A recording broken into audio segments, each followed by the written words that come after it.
پاکستان نے جو جواب دیا ہے، اور خاص طور سے پہلے ہی دن اگر کہہ دیا کہ جی ہم کسی بھی قسم کے انٹرنیشنل پروب کے لیے تیار ہیں، شواہد دیں، جو کہ بھارت ابھی تک نہیں کسی فورم پہ بھی فراہم کر سکا ہے، آپ کو لگتا ہے یہ وجہ ہے کہ پاکستان کا اس وقت دنیا بھر میں موقف مانا جا رہا ہے، یا کچھ اور ہوا ہے انڈیا کی طرف سے؟ دیکھیں it's a mix of many things, جس طرح ایٹ لیسٹ میں اس کو ریڈ کر رہا ہوں. ایک تو یہ وہ انڈیا نہیں ہے جو کریڈیبل انڈیا ہے، shining India, credible India, democratic India. یہ الیکٹوریل آٹوکریٹک انڈیا ہے جس نے الیکشن کی بنیاد پہ ایک آٹوکریسی کریٹ کی ہوئی، اور یہ دنیا کو پتہ ہے کہ ہندوتوا کی جو ہیٹ پالیٹکس ہے، جس کی انسپریشن جو ہے نا نازی جرمن سے آئی ہے، وہ انٹرنلی جو پچھلے 2 دہائیوں میں جس طرح مائنورٹیز کے ساتھ رویہ رہا ہے، یہ نہیں کہ کانگریس کی حکومت کو بہت ہی آئیڈیل انداز میں اپنے مائنورٹیز کو ٹریٹ کرتی تھی. آپ یاد کریں کہ 1984 میں سکھ کمیونٹی کے ساتھ جو پوگرم، جو جنوسائڈ ہندوستان نے کمٹ کیا، اور وہ اس وقت کی حکومت جو تھی کانگریس کی تھی، لیکن انہوں نے ایک فساد اپنے چہرے پہ رکھا ہوا تھا، سیکولرزم کا رکھا ہوا تھا، ایک نقاب موجود تھا. ان کا تو وہ نقاب بھی اترا ہوا ہے. اچھا، ان 2 دہائیوں میں اس نقاب کے اترنے کے ساتھ جس طرح مسلم مائنورٹی، کرسچن مائنورٹی، سکھ مائنورٹی، دلت، جو شیڈیولڈ کاسٹ ان کے ہیں، تمام کے ساتھ آپ مختلف موقعوں پہ رویہ دیکھیں. پھر آپ ایک اور چیز دیکھیں کہ یہ کس بیسس پہ ایلیگیشن پاکستان کی ریاست پہ ٹیررزم کا لگاتے ہیں، اور بدقسمتی سے کچھ سکیوڈ لوگ ایون انٹرنیشنل میڈیا میں وہ پاکستان کو ان کا ماضی یاد دلاتے ہیں. دیکھیں، مجھے آپ جھوٹا یا سچا 20 سال پہلے کا رویے کا تانا دے رہے ہیں. یہ جو 6 ماہ پہلے کینیڈا نے اس کو ایکیوز کیا ہوا ہے، یہ انٹرنیشنل میڈیا پہ بیٹھے ہوئے جو ڈس آنیسٹ، انٹلیکچولی ڈس آنیسٹ جرنلسٹ بیٹھے ہوئے ہیں، وہ ان سے ان کے ماضی کا سوال، ریسنٹ پاسٹ کا سوال نہیں اٹھا رہے ہیں. اب ایک ایسا ملک جس نے یو ایس نے پریمپٹ کیا، کینیڈینز نے ان کو ایکیوز کیا، چارج کیا، پرائم منسٹر نے خود اسٹیٹمنٹ دیا ان کے، جسٹن ٹروڈو، ان کی آلموسٹ ڈپلومیٹک ریلیشنز جو ہے نا وہ کرمبل ہو گئی. اب وہ ملک اپنے ایک ہمسایہ ملک پہ ایک ایسا الزام دھر رہا ہے کہ جی 200 میل اندر جہاں پہ انہوں نے فینسنگ کی ہوئی ہے، وہاں پہ وہ ہوائی گھوڑے خلائی مخلوق کے دوڑاتے ہوئے آئے اور ان بے گناہ لوگوں کی جان لی، اور پھر انہی گھوڑوں پہ سوار ہوتے پتہ نہیں کہاں چلے گئے. مطلب اس طرح کی الف لیلاوی داستان جو ہے نا، بٹ ان کو پتا تھا نا 10 منٹ میں انہوں نے ایف آئی آر جو درج کرا دی. دیکھیے، ایف آئی آر شاید پہلے سے تیار تھی، اس لیے 10 منٹ نہیں درج ہوئی.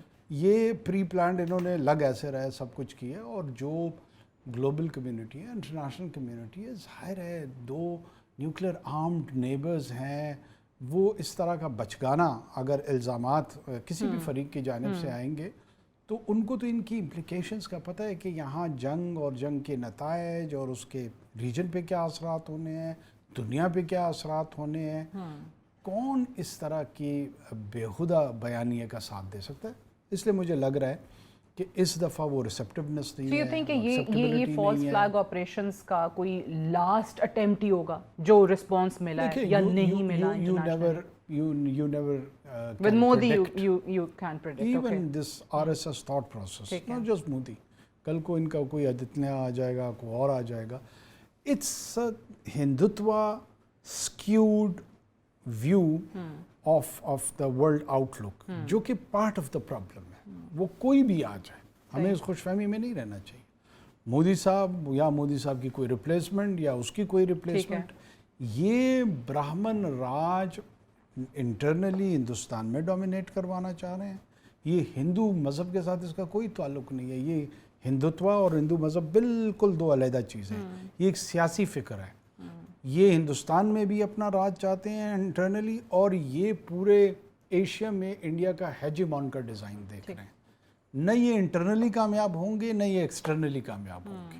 اچھا یہ بھی بتائیے، کیونکہ میں اس پہ پچھلے کچھ 2-3 دنوں سے ان کے بیانات بھی دیکھ رہی ہوں، اس پہ بات بھی کر رہی ہوں کہ یہ اپنے آپ کو اسرائیل سمجھ رہے ہیں اس خطے میں، جو بار بار کہتے ہیں کہ جی یہ ہمارا 7 اکتوبر ہے، جو ہمارے ساتھ ہوا ہے 22 اپریل کو پاکستان نے کر دیا ہے، اور ساتھ ہی ساتھ وہی ڈیزائن، وہی جو نیتن یاہو کی پلے بک تھی، آپ یہودی سیٹلرز کو لے آئے، آپ نے آباد کر دیا ویسٹ بینک میں، فلسطینیوں کو کہا گھر چھوڑ دو، یہ کشمیر میں وہی حرکتیں کر رہے ہیں۔ کیا آرٹیکل 35 370 یہ ختم کرنا یہ کافی نہیں تھا ان سب چیزوں کے لیے، کہ اس کی آڑ میں ابھی 1500 انہوں نے کشمیری مسلمانوں کو اریسٹ کر لیا ہے، ان کے گھر بارود سے اڑا رہے ہیں؟ سعودیہ دیکھیں، مجھے تو ایسے لگ رہا ہے کہ جو بھی ان کا آرکیٹیکٹ تھا، جو بھی ان کا ڈیزائنر تھا، 370 کا ہم نقصان کر پائے یا نہیں کر پائے، لیکن پچھلے 10 دنوں سے جب سے کرائسس ٹریگر ہوا ہے، کوئی 370 کا ذکر ہی نہیں کر رہا۔ پوری دنیا جو ہے نا وہ کشمیر کے ایشو کو 1947 سے سٹارٹ کر رہا ہے، تو انہوں نے تو وی آر گریٹفل کہ خود ہی اس کو ریکنڈل کر دیا ہے، ری اگنائٹ کر دیا ہے، اور ہمیں اس موقع سے بالکل فائدہ اٹھانا چاہیے۔ ان 26 بے گناہ لوگوں کی جانوں سے کوئی ہمارا لینا دینا نہیں، ہم ضرور اس کی مذمت صرف انسانی بنیادوں پہ کرتے ہیں کہ بے گناہ نہتے لوگ تھے، لیکن ان نہتے لوگوں کی قتل کی کنڈمنیشن قطعاً لاکھوں کشمیری جو جان سے جن کے ہاتھ دھوئے گئے ہیں، وہ ہزاروں مائیں بہنیں جن کا ریپ کیا گیا ہے، وہ بچے، وہ بوڑھے، اور پوری وہ لیجٹمیٹ جو کشمیر کی تحریک ہے اس کو ہم بھلا دیں، اس کے متعلق گفتگو چھوڑ دیں کہ کیونکہ 26 بے گناہ ان کا کنٹرول میں ہے، یہ ان کی ذمہ داری ہے، پتہ کرائیں جنہوں نے کی ہے، and let them face the justice, ہمیں کوئی لینا دینا نہیں ان سے۔ جو کشمیر کی لیجٹمیٹ کاز ہے اسے ہمیں ہر فورم پہ اس کے جو پولیٹیکل ڈپلومیٹک سپورٹ ہم چاہتے تھے، کرنا چاہتے تھے، ہمیں 1 to 10 ملٹیپلیکیشن کے ساتھ اس کو آگے بڑھانا چاہیے، تاکہ آکوپائڈ کشمیر میں جو ہمارے بھائی بیٹھے ہوئے ہیں they should not become hopeless, ان کو پاکستان سے اپنی تحریک کے حوالے سے نا ایک ٹھنڈی ہوا کا جھونکا محسوس ہونا چاہیے، ایک امید وہاں سے آنی چاہیے، جو کہ اس کرنٹ انوائرمنٹ میں مجھے لگ رہا ہے آئی ہے۔ صحیح ہے۔ آپ جب سے یہ پی ڈی ایم کی بھی حکومت تھی، اس کے بعد ہماری کیئر ٹیکر بھی آئی، اس کے بعد اب بھی چل رہے ہیں، آپ دیکھیں کانسٹنٹلی جو سب سے امپورٹنٹ چیزیں ہیں وہ آپ کی اسٹریٹجک کمیونیکیشن، آپ کی ملٹری لیڈرشپ کی جانب سے۔ کئی کشمیری اس غلط فہمی کا شکار ہونے لگ گئے تھے کہ شاید پاکستان کی فوج جو ہے نا وہ کشمیر کے حوالے سے کچھ سافٹ ہونے جا رہی ہے، بھولتے جا رہے ہیں۔ وہ سافٹنس کو جو ریفیوٹ کیا جنرل عاصم منیر صاحب نے، جس انداز میں فرمنس شو کی ہے اور کنسسٹنٹلی شو کی، یہ لوگ جو ہے نا ان کی ابھی 2 قومی نظریے کے حوالے سے تقریر کی، اور انڈیا میں بڑا اس کو اچھالا جا رہا ہے۔ دیکھیں انہوں نے کیا کہا ہے، انہوں نے وہی کہا ہے جو سر سید احمد خان نے کہا، انہوں نے وہی کہا جو علامہ اقبال نے کہا، انہوں نے وہی کہا جو قائد اعظم نے کہا، جو شبیر احمد عثمانی صاحب نے کہا۔ یہ کوئی جنرل سید عاصم منیر کی اختراع نہیں تھی 2 قومی نظریہ، انہوں نے اپنے جو اکابرین تھے، جو ہمارے ان کی وارث کے طور پہ کہ ہم ان کے وارثین میں سے ہیں اور ہم اس سبق کو نہیں بھولے، انہوں نے اس سبق کو دہرا دیا۔ اس دہرانے سے اگر کسی کو تکلیف ہوتی ہے تو یہ اس کا مسئلہ ہے، لیکن تسلسل کے ساتھ یہ بات پاکستان میں بہت سارے لوگ کرتے آ رہے ہیں۔ ان کو اس وقت یہ امید ہو چلی تھی کہ شاید پاکستان کی جو لارجر پولیٹیکل اور سیکیورٹی اسٹیبلشمنٹ ہے وہ سیٹل ڈاؤن کر جائیں، کشمیر سے وہ وڈرا کر جائیں، اور وہ اس کو قصہ پارینہ کے طور پہ ٹریٹ کریں، اور جو ارینجمنٹ جہاں پر ہے اس کی ایکسیپٹیبلٹی کا ایک لیول لے آئیں۔ اس طرح کی گفتگو جب ہماری جانب سے، ہماری ملٹری لیڈرشپ کی جانب سے، پولیٹیکل لیڈرشپ کی جانب سے جب جاتی ہے تو وہ ان نرو کرتی ہے۔ اس ان نرو ہونے کے نتیجے میں مجھے لگتا ہے کہ انہوں نے یہ فالس فلیگ آپریشن اسی بیک گراؤنڈ، اسی کانٹیکسٹ میں میرا اندازہ ہے، اور وہ کاؤنٹر پروڈکٹیو ہو گیا ہے۔ ان کا یہ خیال تھا کہ پاکستان ڈیفینسو ہو جائے گا، پاکستان نے ڈیفینسو ہونے کی بجائے ایک چھوٹا سا قدم آگے بڑھا کے مزید افینسو ہو کے دکھا. یہ آپ نے بڑی اچھی بات کی, کیونکہ بڑے لوگوں کو میں سن رہی ہوتی ہوں, وہ کہتے ہیں کہ جی پاکستان کو ڈیفینسو نہیں ہونا چاہیے, اوفینسو ہونا چاہیے, بھارت کچھ نہ کچھ کر دیتا ہے تو ہم ریٹیلیٹ کرتے ہیں, ہم ریاکشن میں آ کے یہ اسٹیٹمنٹس دیتے ہیں. کیا ایسی پوسچرنگ ہونی چاہیے کہ واقعی کہیں سے بھی یہ تاثر نہ جائے کہ کہیں پہ بھی ڈیفینسو ہو رہے ہیں, یا صرف اور صرف جواب دیا جاتا ہے اور بھارت جو ہے وہ پہل کرتا ہے ہر چیز کے اندر؟ ہم جو ہیں ہندوستان کے مقابلے میں میرے خیال میں اوور آل ہماری انٹیلیجنشیا, ہمارا میڈیا, ہمارے اکیڈیمیا, ہم ایک سیلف انفلیکٹنگ وونڈ جو اپنا زخم چاٹتا رہتا ہے نا, اس مریض کی مانند ہو گئے. آپ کو 2-4 بڑے بڑے ایونٹ ہے, پہلے تو کہتے ہیں کہ جی ہندوستان کی تقسیم جو تھی وہ یہ تقسیم ہی درست ٹھیک ہے. آپ اس چیز پہ آپ کو اسٹریٹجک کلیئرٹی ہونی چاہیے کہ یہ قائد اعظم کا, ان اکابرین کا, اقبال کا, شبیر احمد عثمانی صاحب کا, یہ اللہ کے چنے ہوئے بندے تھے جس نے ہمیں پاکستان کی صورت میں یہ نعمت عطا کی. اگر یہ نعمت ہمیں عطا نہ ہوئی ہوتی تو ہم آج بھی اس ہندوتوا کی جو میجورٹیرینزم ہے, بہت سارے لوگ کہتے ہیں جی مسلمان اکٹھے ہوتے تو بڑی قوت ہوتی. کیا قوت ہوتی؟ جتنے بھی ہم بنگلہ دیشی مسلمان, پاکستان کے اور موجودہ ہندوستان کے مسلمان, اس کے باوجود جو پولیٹیکل پاور ہوتی وہ اسی ہندوتوا کے گونز کے پاس ہوتی.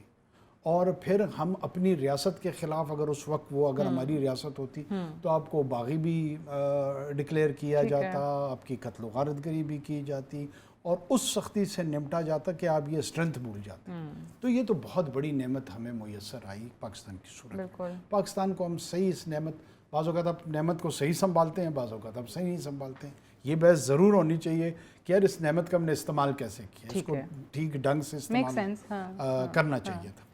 دوسرا, آپ کو بنگلہ دیش کی بار بار تانے دیے جاتے ہیں. مجھے سعدیہ بتائیں کہ دنیا میں جاپان, امریکہ, یو کے, فرانس, راشا, چائنا, کوئی دنیا کی ایسی قوم بتائیں جس نے اپنی قومی زندگی میں ایک آدھ یا ایک سے زائد جنگ نہیں آ رہی, کوئی ایک, لیکن واحد جغت کرانے والی قوم پاکستانی ہے, جو آپس میں ایک دوسرے کو جغتیں کراتے ہیں. کہ وہ دیکھا آپ نے جو جنگ ہار گئے تو اتنے ہتھیار اتنے لوگوں نے ڈال دیے, لباس کے ساتھ آپ کے یہ جو جغت والا اور جو سرکاسزم کا رویہ ہے, یہ باقی دنیا میں نہیں. جنگیں وہ بھی آ رہے ہیں, اپنے لیے ہم خود ہی کافی ہیں یہ والی باتیں کرنے کے لیے. جرمن سیکنڈ ورلڈ وار میں ہٹلر ان کا لیڈر ہے, اس سے بڑا بدنما داغ انسان کی تاریخ میں ابھی تک نہیں آیا ہے, جو ذمہ دار ہے لگ بھگ 5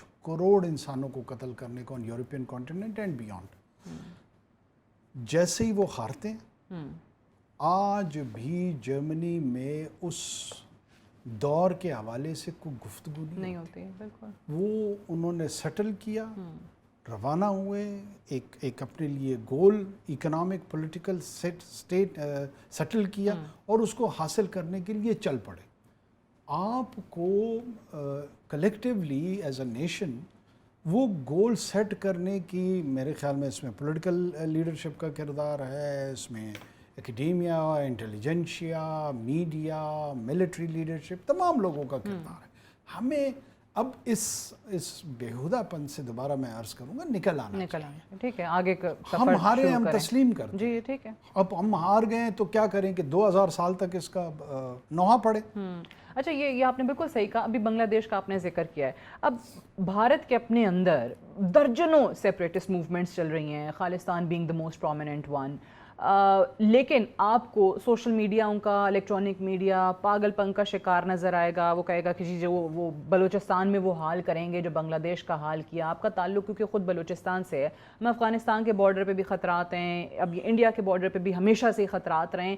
آپ اس کا کیا امپیکٹ اپنے پروونس پہ دیکھتے ہیں, بلوچستان کے حالات میں؟ وہاں پہ بھی ہمارے پاس شواہد ہیں کس طریقے سے ادھر لوگوں کو یوز کیا جا رہا ہے. دیکھیں, ہمیں بہت سارے دوست مجھے کہتے ہیں کہ جعفر ایکسپریس کے حوالے سے ہمیں ہندوستان کا نام لینا چاہیے. نہیں, ہمیں ہندوستان کا نام 2002 سے اب تک لینا چاہیے. ایک ڈاسیئر جو یوسف رضا گیلانی نے منموہن سنگھ کو دیا تھا, اس وقت جعفر ایکسپریس نہیں ہوا تھا. پرابلم ہمارے ہاں یہ ہے کہ ہم تواتر کے ساتھ ہندوستان کا جو یہ بھیانک اور مکروہ چہرہ ہے,